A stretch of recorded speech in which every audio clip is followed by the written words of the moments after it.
Good morning sa tanan. So, alam ko ikuan ha. Own experience na ako ni recent lang. Hanap itong tao nga bisag ginaprank ka na nimo,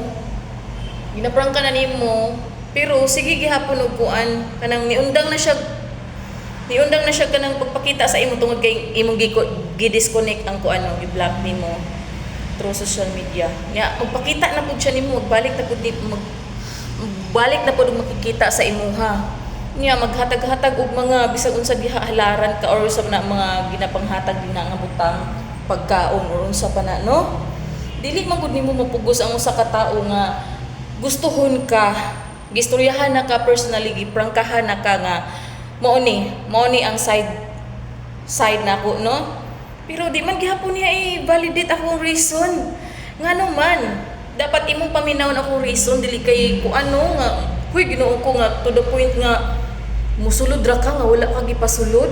Huy, musulod ra ka sa akong asa ko nagstay niya. Musulod ra ka nga kay pananghid.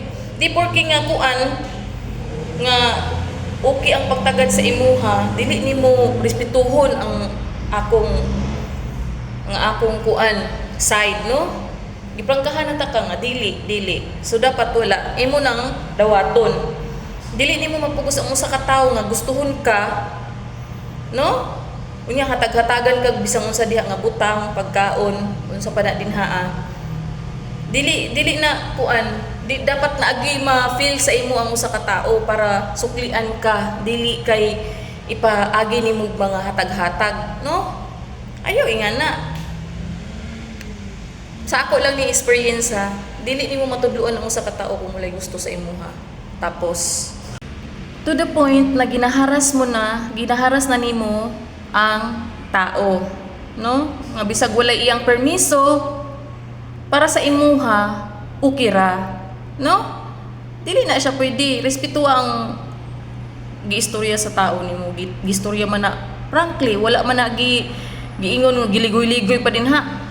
Dawata og unsay kuan sa usa ka tawo no. Ayaw lang ibaliwala kay kuan siya kanang hassle, anuying kaayo, palihog lang.